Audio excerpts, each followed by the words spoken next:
देश प्रदेश में आपका स्वागत है। मैं हूं अदिति राजपूत। सबसे पहले शुरुआत कर रहे हैं पश्चिम बंगाल से। विधानसभा चुनाव वहां पर आने जा रहे हैं और एक के बाद एक ऐसी खबरें आ रही हैं जहां कहीं ना कहीं हिंसा हो रही है या फिर बीजेपी और तृणमूल के बीच टकराव देखने को मिल रहा है। नॉर्थ 24 परगना की तस्वीरें ये आप देख रहे हैं। खदड़ पुलिस स्टेशन में पुलिस ने बीजेपी कार्यकर्ताओं को बुरी तरह पीटा है। पुलिस ने लाठीचार्ज करते हुए महिलाओं तक को नहीं बख्शा। दरअसल तृणमूल कांग्रेस कार्यकर्ताओं की शिकायत पर पुलिस ने कुछ बीजेपी कार्यकर्ताओं को गिरफ्तार कर लिया था, जिसके बाद बीजेपी के कार्यकर्ता अपने साथियों की गिरफ्तारी का विरोध करने के लिए पहुंचे थे। थाने का घेराव वो कर रहे थे, तभी पुलिस के साथ उनकी झड़प हुई और उसके बाद पुलिस ने बीजेपी के कार्यकर्ताओं पर जमकर लाठीचार्ज किया है। इस इलाके में अब आरएएफ को भी तैनात कर दिया गया है।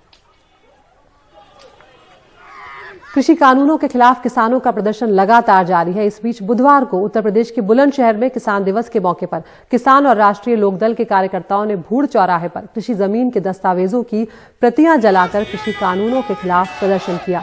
सरकार के खिलाफ नारेबाजी के साथ सरकार को सद्बुद्धि देने के लिए यज्ञ भी कराया गया। उत्तर प्रदेश के सुल्तानपुर में कृषि कानून के विरोध में कांग्रेस के कार्यकर्ता सड़कों पर उतरे। किसानों के समर्थन में कांग्रेस के कार्यकर्ताओं ने थाली बजाकर विरोध प्रदर्शन किया। इस प्रदर्शन में सैकड़ों की तादाद में कांग्रेस कार्यकर्ता शामिल हुए और सरकार के खिलाफ नारेबाजी के साथ प्रदर्शन भी किया। प्रधानमंत्री किसान सम्मान निधि के तहत हिमाचल प्रदेश में 11,000 से ज्यादा फर्जी किसान पाए गए हैं, जिनके नाम करीब 12 करोड़ रुपए जारी किए गए।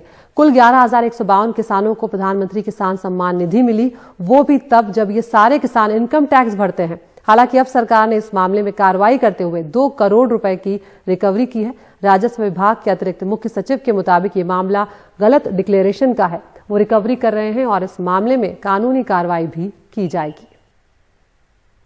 उत्तर प्रदेश में धर्मांतरण के खिलाफ बने नए कानून के दुरुपयोग को देखते हुए उत्तर प्रदेश के शाहजहांपुर में एक मुस्लिम लड़का और हिंदू लड़की शादी करने के लिए भागकर दिल्ली आ पहुंचे हैं। दिल्ली हाई कोर्ट ने इस जोड़े को संरक्षण देने का फैसला किया है।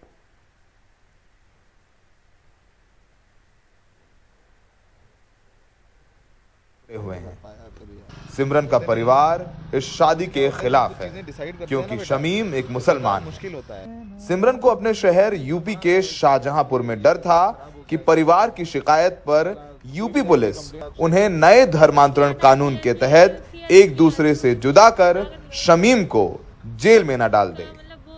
यही वजह है कि सिमरन और शमीम शादी करने के लिए यूपी से भागकर दिल्ली आ गए हैं। जब हमने घर में ये बात रखी तो उन्होंने मेरी ज़बरदस्ती शादी लगानी चाहिए और जब मैंने उसको मना करा तो उन्होंने मुझको बहुत हार्म किया, यानी कि मुझको मारा। मेरे पापा ने मुझको बहुत बुरी तरीके से मारा, जो कि मेरे राइट हैंड मतलब कि पैर में बहुत दिक्कत हो गई है, इसलिए मैं चलने में प्रॉब्लम होती है। और भी बहुत तरीके से मुझे मारा। इनको फ़ोन से कांटेक्ट करा गया, इनको बुरा भला कहा गया, गाली दी गई और मम्मी ने इनको धमकी दी, अगर आपने ऐसा करा मेरे मामा चाचा ने इनसे कहा कि मैं आपको मार दूंगा। यहाँ पे आके हम एक धनक एनजीओ से मिले। उन्होंने बताया कि अगर हम स्पेशल मैरिज एक्ट के थ्रू अगर शादी करते हैं तो हम लोग काफ़ी सेफ रहेंगे और हम दोनों का धर्म भी चेंज नहीं होगा। 2017 में शमीम और सिमरन की मुलाकात शाहजहांपुर के एक कोचिंग सेंटर में हुई, जहां दोनों ही प्रतियोगी परीक्षाओं की तैयारी कर रहे थे। शमीम कहते हैं कि वो सिमरन को धर्म बदलने के लिए नहीं कहने जा रहे। नहीं, मैं कभी ना धर्म बदलवाना चाहता हूँ और ना मैं खुद एक्चुअली इसके खिलाफ हूँ। जो बॉयज अपनी बीवी या जीएफ से कहता है कि आप धर्म परिवर्तन कीजिए फिर मुझसे शादी कीजिए, मैं ऐसे लोगों के ही खिलाफ हूँ। अच्छा, तो आप इनका धर्म परिवर्तन नहीं कराएंगे? नहीं, कभी नहीं। इस जोड़े ने दिल्ली हाई कोर्ट में याचिका दायर कर संरक्षण की मांग की, जिस पर कोर्ट ने दोनों को शादी होने तक एक सेफ हाउस और सुरक्षा देने का फैसला दिया है। ये 2 नौजवान अडल्ट जिनको एक दूसरे से मोहब्बत हो गई और एक साथ रहना चाहते हैं। अब इसमें किसी और का बुरा नहीं हो रहा, ना उनका निजी बुरा हो रहा है, ना समाज का बुरा हो रहा है, ना परिवार का बुरा हो रहा है। देखिए, ये जो ऑर्डिनेंस है इसका केवल मिसयूज हो सकता है, क्योंकि ये ऑर्डिनेंस 2 काम कर रहा है। ये लोगों के और ये सुप्रीम कोर्ट की तमाम जजमेंट्स के खिलाफ है और हाई कोर्ट्स भी बार बार यही कह रहे हैं कि 2 लोगों की शादी करने का एक निजी फैसला है। वो राइट टू प्राइवेसी है, राइट टू पर्सनल लिबर्टी है, उनका चुनना किसके साथ आप शादी करके रहना चाहते हैं, ये सब पर्सनल मामले हैं। शमीम और सिमरन ने दिल्ली में स्पेशल मैरिज एक्ट के तहत शादी के लिए अपना रजिस्ट्रेशन करा लिया है। दोनों यही कहते हैं कि वो कभी वापस उत्तर प्रदेश नहीं जाएंगे, क्योंकि वहां की सरकार मुसलमान लड़के और हिंदू लड़की की शादी को गुनाह समझती है। सोचिए समाज की और एक प्रदेश की कितनी बड़ी हार है कि उनके यहाँ दो नौजवान जो कि अलग धर्म से हैं सिर्फ इसलिए शादी नहीं कर सकते आसानी से क्योंकि वो अलग धर्म के हैं और उन्हें एक दूसरे प्रदेश आना पड़ता है। और ये दोनों ही प्रदेश भारत देश में और दोनों ही एक संविधान को मानते हैं। नई दिल्ली में सहयोगी संजय कौशिक के साथ सौरभ शुक्ला, एनडीटीवी इंडिया। और अब बात जम्मू कश्मीर में हुए जिला परिषद विकास परिषद के चुनाव की। इस चुनाव के नतीजों में गुपकार गठबंधन को भारी जीत मिली है, जबकि बीजेपी ने घाटी में 3 सीटें जीतकर पहली बार वहां पर कमल खिलाने में कामयाबी पाई। बीजेपी 20 में से 6 जिलों में ही जीत हासिल कर पाई है, जबकि 13 जिले गुपकार और कांग्रेस के खाते में आए हैं। बीजेपी के लिए चिंता की बात यह है कि जम्मू में भी गुपकार गठबंधन ने 35 सीटें जीत ली हैं। हालांकि बीजेपी सबसे बड़ी पार्टी और वोट शेयर का हवाला देकर खुश नजर आ रही है।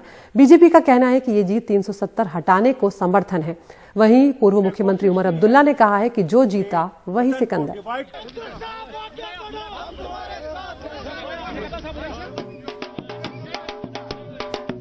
बीजेपी पूरे स्टेट में सबसे बड़ी पार्टी बनकर आई है।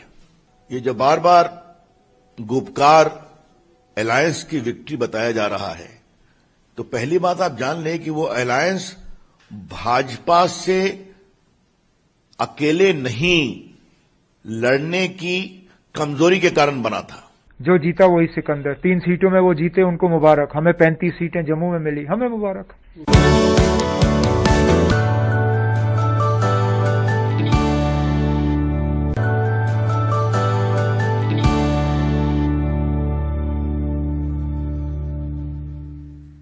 ब्रिटेन में नए किस्म के कोरोना वायरस का स्ट्रेन देखते हुए कर्नाटक में भी सतर्कता बढ़ती जा रही है। वैसे तो पूरे देश में ही सतर्कता बढ़ती जा रही है। सरकार ने 2 जनवरी तक रात को कर्फ्यू लगाने का फैसला किया है कर्नाटक में। इस बीच विदेश से लौटे उन सभी लोगों को तलाश लिया गया है जिन्होंने RT-PCR टेस्ट की रिपोर्ट हवाई अड्डे पर जमा नहीं करवाई थी। रात में कर्फ्यू से इनकार करते रहे कर्नाटक के मुख्यमंत्री BS येडियुरप्पा ने बुधवार को यू टर्न लिया और 1 जनवरी तक रात में 11 बजे से सुबह 5 बजे तक कर्फ्यू का ऐलान कर दिया। In view of the new strain 19 virus and as per the advice of Government of India and Technical Advisory Committee, it is decided to impose night curfew. I request all public to cooperate to prevent and contain new COVID-19 strain. Curfew के अलावा आवाजाही पर किसी किस्म की रोक नहीं होगी। हालांकि अब होटलों में या सड़कों पर नए साल का जश्न नहीं हो पाएगा और इसका असर क्रिसमस पर होने वाले मास पर भी पड़ेगा। अब आधी रात की जगह शाम 7 बजे मास होगा। तलाश उन सभी 2500 यात्रियों की हो रही है जो पिछले तकरीबन 1 महीने के दौरान यूरोप से कर्नाटक आए हैं। पिछले 20-22 दिनों में तकरीबन 2500 लोग यूरोप से यहां आए हैं। सबको RT-PCR टेस्ट करवाना होगा। हमने इनमें से उन सभी 138 लोगों को ढूंढकर उनका सैंपल ले लिया है जिन्होंने अपनी टेस्ट रिपोर्ट एयरपोर्ट पर जमा नहीं करवाई थी। हालांकि सरकार ने साफ कर दिया है कि 1 जनवरी से स्कूल खुल जाएंगे और 10वीं और 12वीं की क्लास तयशुदा कार्यक्रम के मुताबिक ही होगी। बेंगलुरु से निहाल खिदवई, NDTV इंडिया। उधर CBSE के इस साल बोर्ड परीक्षाएं देर से कराने के फैसले के बाद पश्चिम बंगाल ने भी बोर्ड परीक्षाएं टालने का फैसला किया है। पश्चिम बंगाल के शिक्षा मंत्री पार्थ चैटर्जी के मुताबिक राज्य में इस साल 10वीं और 12वीं की परीक्षाएं अगले साल जून में कराई जाएंगी। इसको लेकर बोर्ड से परीक्षा का शेड्यूल तैयार कर उसके अनुसार इसकी घोषणा करने के लिए कहा गया है।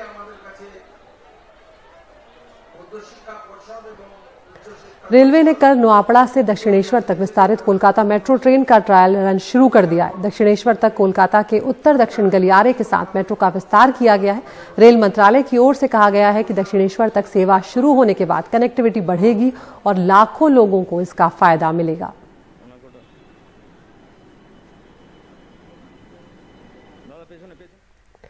कोरोना का असर जिस तरह से दिवाली और दशहरे पर पड़ा था, अब क्रिसमस और नए साल पर भी पड़ता हुआ नजर आ रहा है और कहीं ना कहीं सभी जगहों पर अब थोड़े से बाजार जो है वो फीके नजर आ रहे हैं। सिलीगुड़ी में दुकानदार इस साल खरीदारों की राह देख रहे हैं। क्रिसमस के मौके पर सेंटा की ड्रेस, क्रिसमस ट्री, केक की दुकानें खाली नजर आ रही हैं।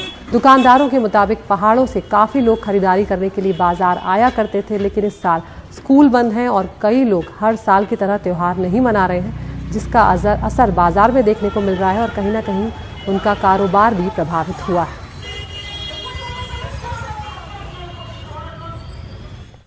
राजस्थान के अलवर के एक छोटे से शहर तिजारा में लड़कियों को जीवन में आने वाले संकटों से निपटने के गुर सिखाए जा रहे हैं ताकि वो आत्मविश्वास के साथ अपने फैसले कर सके।